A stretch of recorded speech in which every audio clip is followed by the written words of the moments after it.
Merhaba untuk pecinta serial Turki Jalim Istanbul, balik lagi di channel Up Channel. Berikut ini lanjutan dari serial Turki kesayangan Jalim Istanbul, Tamam Arkadaşlar. Untuk kalian yang baru bergabung di channel ini, jangan lupa subscribe dan jangan lupa klik tombol lonceng. Selamat menonton semuanya. Ceren menangis di pangkuan Neriman setelah apa yang terjadi padanya dan Seher. Kemudian Senis masuk dan menyuruh Neriman keluar. Senis memarahi Ceren dan berkata, "Apa yang ibumu pelajari?" Ceren menjawab, "Ibuku hanya melihat aku memperlakukan Nedim dengan buruk, itu saja." Senis berkata, "Bodoh, kamu bahkan tidak bisa berurusan dengan pria malang ini, bukan? Apa yang akan terjadi sekarang? Ibumu akan mengarahkan pandangannya dengan ini. Kemudian apa yang akan terjadi?" Ceren menjawab, "Ibuku tidak bisa menyakitiku. Dia tidak akan melakukannya.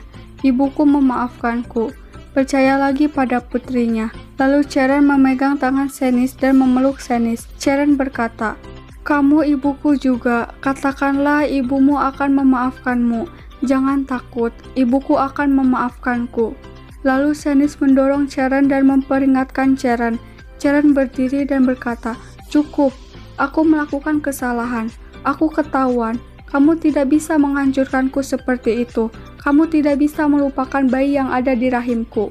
Senis menjawab, "Kamu tidak akan menggendong bayi itu selamanya. Bayi itu hak asuhku dan sekarang jadilah waras. Percayalah di mana hari aku mengambil darimu dan hari kamu kembali ke tempat sampahmu." Di sini ini Agah meminta penjelasan tentang kejadian yang terjadi pada Ceren dan Seher. Pelanggaran apa yang Ceren lakukan. Namun Seher tidak ingin memberitahu Agah, sehingga Agah memperingatkan Seher untuk menjauh dari Nedim. Kemudian Seher pergi ke kamar Ceren, namun Neriman membawanya ke kamar mandi dan memperingatkan Seher. Seher menjawab, "Cucumu adalah putriku, anakku yang aku lahirkan. Tahukah kamu apa yang aku dengar di ruangan itu? Apa yang kulihat dengan mataku? Apa yang kudengar dengan telingaku?" Neriman diam dan berkata, "Aku tidak tahu apa-apa." Lalu Neriman memperingatkan Seher untuk tidak menyakiti Ceren. Senis mendengar pembicaraan Seher dan Neriman. Kemudian Seher pergi ke kamar Nedim, namun Senis melarangnya. Ketika Seher pergi, Senis memperingatkan Neriman jika nama anaknya disebut lagi, Senis akan mengeluarkan bayi di perut Ceren dan akan menyalahkan Neriman untuk semua itu. Neriman masuk ke kamar dan berkata pada Ceren bahwa besok dia dan Ceren menemui pengacara. Lalu Nurten masuk untuk memberikan obat pada Nedim. Setelah dipecat dari pekerjaannya, Cemre tidak memiliki tempat tinggal. Saat berjalan-jalan, Cemre melihat pedagang roti dan itu mengingatkan tentang kenangannya bersama Nedim. Sementara Jeng memperhatikan Cemre dari kejauhan. Ketika Cemre sedang tidur, Jeng menyelimuti Cemre dengan jaketnya. Jeng menjaga Cemre hingga pagi. Ketika Cemre bangun, Cemre terkejut. Cemre berkata, "Kamu menungguku dari malam." Jeng menawarkan Cemre kopi. Cemre berkata lagi, "Kamu benar-benar ingin memainkan sebuah game, bukan?" Jeng diam. Lalu Cemre berdiri dan berkata, "Baiklah kalau begitu." Jeng menjawab, "Jadi kamu bilang ada?" Cemre berkata, "Ada." "Aku bilang ada, tapi dengan tawaranku sendiri." Jeng hanya diam. Cemre menyuruh Jeng menempatkan kamera tersembunyi di ruangan Nedim. Setelah berpikir lama, akhirnya Jeng menyetujuinya. Jeng berkata, "Apapun yang kamu mau, tapi kamu akan mendapatkannya juga." Jeng memberikan Cemre handphone, namun Cemre tidak mau. Jeng berkata, "Pinjam, untuk kamu gunakan sekarang. Kita akan bertindak bersama, kita perlu berkomunikasi. Apa yang harus aku lakukan? Apa aku harus menerbangkan merpati padamu?" Cemre menjawab, "Dipinjamkan. Untuk Nedim, bukan untuk mendengar satu kata dua kata suaramu." Di scene ini, Cemre sedang mengantri untuk makanan, lalu ada seseorang yang memberikannya brosur pekerjaan. Neriman dan Ceren datang menemui pengacara. Namun, Senis sudah datang lebih dulu menemui pengacaranya. Ternyata Senis diberitahu Nurten bahwa Neriman dan Ceren akan pergi ke pengacara. Senis berkata, "Siapa yang tahu dirinya sendiri, tapi tidak tahu dia berdansa dengan siapa? Kamu belajar bahwa kamu tidak bisa menipu, kan?" Ceren menjawab, "Aku tahu segalanya. kamu telah jatuh pada kekayaan Nedim. Tapi, aku tahu kamu tidak akan menjadi apa-apa tanpa Nedim. Tidak peduli apa yang dibicarakan pengacara, anak ini akan aku berikan pada Nedim. Aku akan mengambil harga ini darimu dan putramu. Senis berkata, kamu meninggalkan kisah pengacara dan melihat kisahmu sendiri. Karena aku menulis kisah itu dan dongeng itu berakhir saat dia lahir. Di scene ini, Seher dan Jivan menelepon hotel yang ditempati Cemre dan mereka memberitahu bahwa Cemre dipecat. Lalu Seher diberitahu bahwa anak buah Karacai kemari. Jivan yang mendengar itu langsung pergi dan bertanya pada anak buah Agah. Sementara Seher mendatangi Agah dan berkata, aku tahu kami datang untuk mencari uang. Roti ini di mejamu, ada beberapa ragam kacang dan rasa. Semoga Allah memberi lebih rezeki dari setiap orang. Tetapi beberapa dari mereka mengambil roti dengan batu, seperti yang kamu lakukan pada putriku. Aku menjadikan putriku perawat. Kemudian dia membakar ijazahnya dan tidak bisa melakukan pekerjaannya sendiri. Lalu ada anugerah Allah yang tersisa, yaitu sebuah suara dengan satu lagu. Bukankah seharusnya dia melakukan itu juga?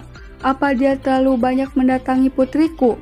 Apa lagu putriku terlalu sering menghampirimu? Karena dia melakukan pelanggaran ringan, sepotong roti yang akan melewati tenggorokan putriku, apa terlalu banyak untukmu?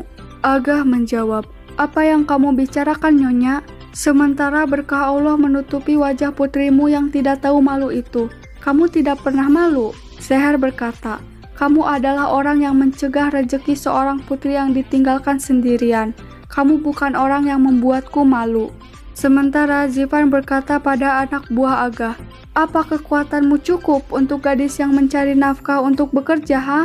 Lalu Agah keluar dan bertanya pada anak buahnya, Hamzah, apa yang sebenarnya terjadi di sini? Apa yang dikatakan ibu dan anak ini? Apa ada yang mendengar? Apa yang mereka katakan? Seher berkata, kamu memberi uang untuk membuat putriku dipecat. Agah berkata, apakah itu benar? Hamzah membejamkan matanya, lalu Agah menampar anak buahnya dan pergi. Agah meminta penjelasan tentang yang dilakukan Senis pada Cemre. Senis berkata, untuk putraku Agah, demi putra kita, aku seorang ibu. Aku berdiri di depan untuk anak-anakku di setiap kesempatan. Aku sebagai ibu memintamu pertanggungjawaban. Wanita itu tidak bisa melindungi putrinya dari ambisinya. Karena dia tidak bisa melindungi anak-anaknya, aku tidak bisa melepaskan anak-anakku. Ketika gadis itu bermain dengan kedamaian keluargaku, aku bermain dengan nafkahnya. Aku akan bermain, aku tidak melihat air mata siapapun. Agah berkata, kamu tidak bermain dengan nafkah gadis itu, kamu bermain denganku, kehormatan suamimu.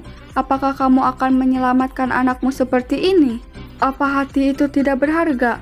Menghapus hati suami dengan melemparkan wajah itu di depan putranya yang bahkan tidak tahu caranya malu. Bravo Senis, bravo. Di scene ini, Jeng datang dengan membawa hadiah untuk Nedim yang terdapat kamera tersembunyi. Ceren meminta maaf kepada Nedim, namun Nedim malah berbalik. Ceren berkata, apa kamu lihat? Dia memalingkan wajahnya padaku setiap saat karena putrimu. Itulah yang terjadi karena permainan putrimu. Itulah mengapa aku kehilangan diriku sendiri. Apakah aku ibu yang buruk? Sampai-sampai suamiku berpaling, bahkan ayah putriku. Lalu Jeng datang dan membawa paket hadiah. Jeng menyuruh Seher dan Ceren keluar. Jeng memberitahu Nedim bahwa dia dan Cemre akan menyelamatkannya. Jeng juga memberitahu bahwa ada kamera di dalam hadiahnya. Di scene ini, Cemre datang untuk bekerja karena brosur pekerjaan itu. Cemre diterima bekerja di sana. Kemudian Jeng ditelepon oleh kepala sekolah yayasan itu. Dia berkata, begitu wanita itu mendapat brosur, dia datang Tuan Jeng. Kami langsung memperkerjakannya seperti yang Anda minta. Kami juga memberikan tempat tinggal seperti permintaanmu. Lalu Jeng berterima kasih. Ketika Jeng dan Seher berpapasan, Seher mengejar Jeng dan menanyakan tentang Cemre. Lalu Jeng menjawab bahwa dia tidak tahu. Sementara Ceren dan Senis memperhatikan Seher dan Jeng. Ketika Jeng bertemu dengan Cemre, anak buah Agah mengikutinya. Jeng berkata bahwa dia melakukan apa yang Cemre mau, dan Jeng memberitahu Cemre bahwa ibunya bertanya tentang Cemre padanya. Jivan memberitahu ibunya bahwa dia tidak menemukan Cemre. Dia sudah mencari kemana-mana tapi tidak ada. Kemudian telepon berdering. Jivan terkejut saat mendengar suara Cemre. Ketika Seher ingin berbicara, Cemre berkata, "Jangan diberikan pada ibu, aku tidak menginginkannya.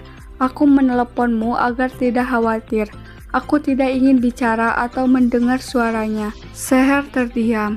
Cemre berkata, "Kamu bisa menyimpan nomorku, tapi jangan diberikan pada ibu."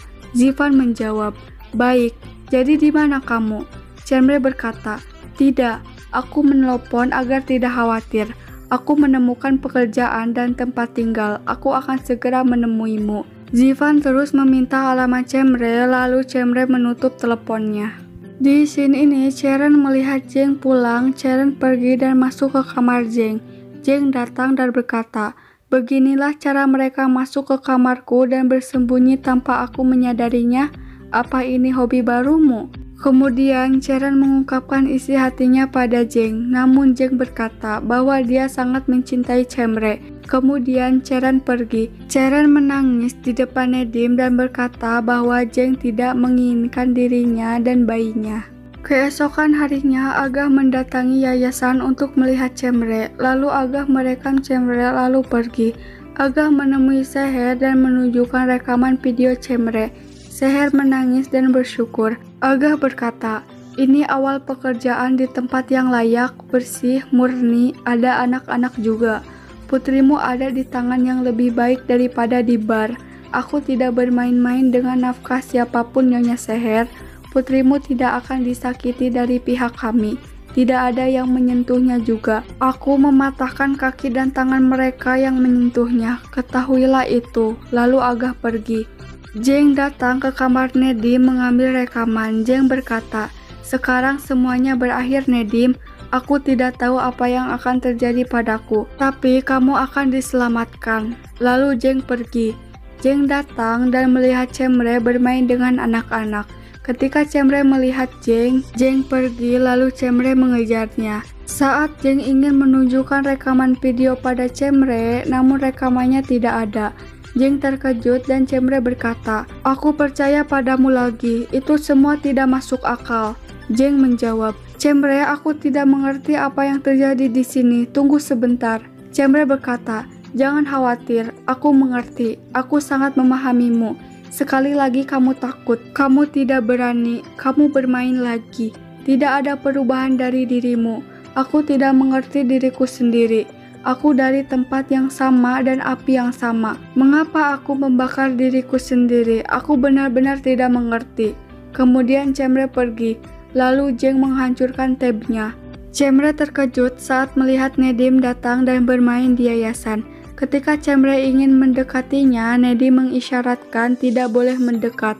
Lalu Senis datang dan berkata, "Aku tidak tahu bagaimana meyakinkannya dengan trik kamera itu." Cemre menjawab, "Kamu berhasil. Kamu menemukan kamera. Kamu menjebak kami." Senis berkata, "Bukan aku. Nedim melakukannya. Dia menjebakmu. Dia merusak permainanmu." Ternyata Nedim cemburu dan mengingat kata-kata Cheren tentang Cemre dan Jeng, sehingga Nedim memecahkan patung. Kemudian Senis datang dan mengambil kamera itu. Cemre berkata pada Nedim, "Kamu tahu bahwa ada kamera di dalamnya. Kamu tahu kami akan membantumu, Nedim. Tapi kenapa?" Senis menjawab, "Kamu telah kalah, Cemre. Itu adalah senjata terakhir, tapi Nedim menghancurkannya dengan tangannya sendiri." "Tapi kenapa? Kenapa dia melakukan ini? Padahal ini senjatanya untuk menyelamatkannya. Karena bahkan dia tidak ingin mempercayaimu lagi. Orang malang yang kau bakar untuk dirimu sendiri, profesimu, keluargamu, dia tidak ingin kamu menjadi pahlawannya lagi.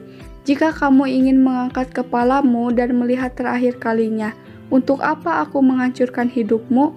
Karena ini terakhir kali kamu melihatnya." Kemudian Senis membawa Nedim pergi. Nedim dan Cemre saling memberikan tangannya. Di scene ini, Seher melihat Ceren ditarik oleh Senis. Senis membawa Ceren ke kamarnya dan berkata, "Dasar bodoh." Ceren menjawab, "Aku tidak melakukan apapun hari ini. Aku tidak melakukan apapun yang membuatmu kesal." Kemudian, Senis menunjukkan rekaman video Ceren melakukan hal buruk pada Nedim. Ceren berkata, "Apa itu? Apa kamu meletakkan kamera di kamarku dan memperhatikanku?" Senis menjawab, "Bukan aku, tapi kakakmu." Ceren berkata, "Kakakku? Rahasia dariku untuk rumahku?" "Jeng, anakmu yang membawanya ke sana." Senis menjawab, "Sekarang tinggalkan anakku, berdoalah agar tidak jatuh ke tangan Aga." Senis menyuruh Ceren pergi ke tempat Cemre. Ceren setuju. Ceren meminta rekaman itu, namun Senis berkata, "Ini milikku." Ceren menjawab, "Kenapa? Jika kita berdua memiliki tujuan yang sama, mari kita hancurkan mereka." Senis berkata, "Ini akan disimpan di berangkasku." Seher mendengarkan percakapan Senis dan Ceren dan berkata, "Apa yang ada di dalam berangkas?" Di scene ini, Senis mendatangi apartemen Jeng. Senis keluar dari pagar apartemen Jeng dan berkata, "Anakku memberiku kejutan yang buruk." Jeng bangun dan terkejut. Senis berkata, "Apa yang akan terjadi pada ibumu jika kamera itu ada di tangan gadis itu? Bukankah ibumu akan jatuh ke tanah? Bukankah dia akan jatuh lagi? Bukankah kamu membunuh ibumu setiap hari dengan Nedim? Menurutmu apa yang akan terjadi? Ketika Nedim menyingkirkan dan menghadapi ayahmu, menurutmu apa yang akan terjadi pada ibumu?" "Iya, Nak, iya. Kamu membunuh ibumu setiap hari dengan tangan perawat, dengan tangan Nedim." Jeng menangis dan berkata, "Tidak, Ibu, tidak." Senis berkata, "Kamu pernah melakukan ini sebelumnya, Jeng. Ayo lakukan lagi. Ayo monster kecil, apa yang kau lakukan pada Nedim, lakukan hal yang sama pada ibumu. Kamu akan menyingkirkan ibumu sepenuhnya, selama-lamanya." Jeng menangis dan berkata, "Jangan pergi." Lalu Senis menghampiri Jeng dan berkata, "Lulus, ibumu hanya menarik telinga putranya yang nakal. Kamu melakukan kesalahan dan kamu mendapat hukumanmu. Selesai, ibumu ada di sini. Kamu adalah anak ibumu." Ketika Senis pergi, Cemre datang ke apartemen Jeng, lalu Cemre meminta maaf dan bercerita bahwa ibunya datang menemui Cemre dan mengetahui tentang kamera. Cemre berkata, "Hanya kamu yang bisa membantu dirimu sendiri dengan dia. Sekarang kamu hanya bisa bertahan hidup bersama. Tolong jangan lepaskan. Kamu tidak harus menjadi anak dari ibumu." Lalu Jeng mengingat ucapan Senis dan menyuruh Cemre keluar. Cemre berkata, "Aku tahu kamu marah padaku." Lalu Jeng menarik Cemre keluar. Jeng berkata, "Aku anak ibuku." Oke teman-teman, sampai sini saja kelanjutan dari serial Turki Jalim Istanbul. Jangan lupa untuk subscribe dan klik tombol lonceng supaya tidak ketinggalan notifikasi dan video lanjutan terbaru. Hoşça kal, hadi bye-bye.